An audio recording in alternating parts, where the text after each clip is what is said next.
1,000 years ago, the imperial regent of Heian, Japan, had a son, Tachibana no Toshitsuna, who visited the palaces his father built and wrote a handbook for the creation of palace gardens, which later came to be known as the Sakuteiki.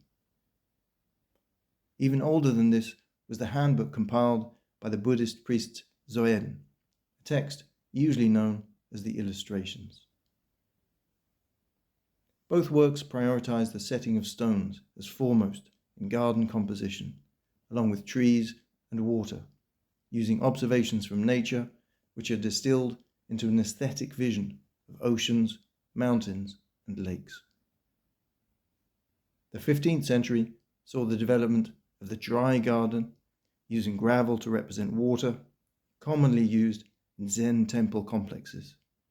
And in the 16th century, the tea garden developed, a paved path garden leading to the house for the tea ceremony.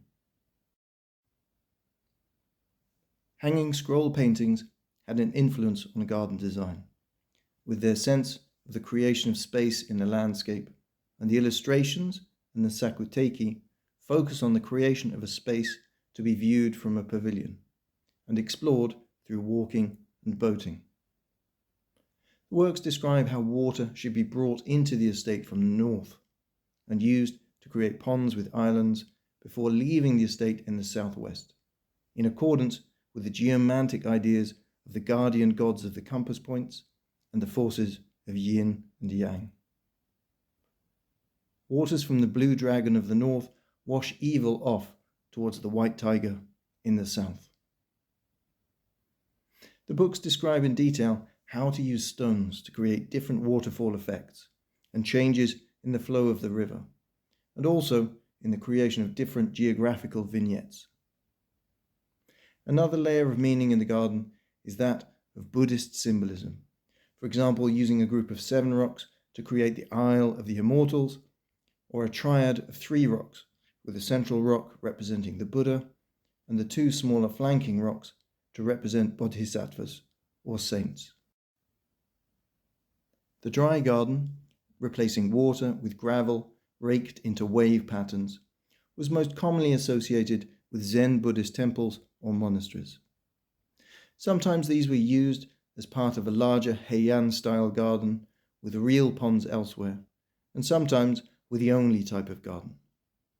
In the latter case, often the rocks, used as vignettes of mountain islands among the gravel sea, were arranged in intensely interrelated compositions, creating complex geometrical tensions and meanings.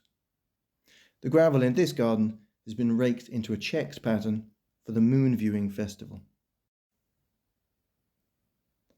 The tea house, or chashitsu, used for the Channoyu tea ceremony, has an associated surrounding garden, or roji, meaning jiwi ground, and these gardens typically feature a stone path and, like the tea house itself, the garden is often on a more intimate scale.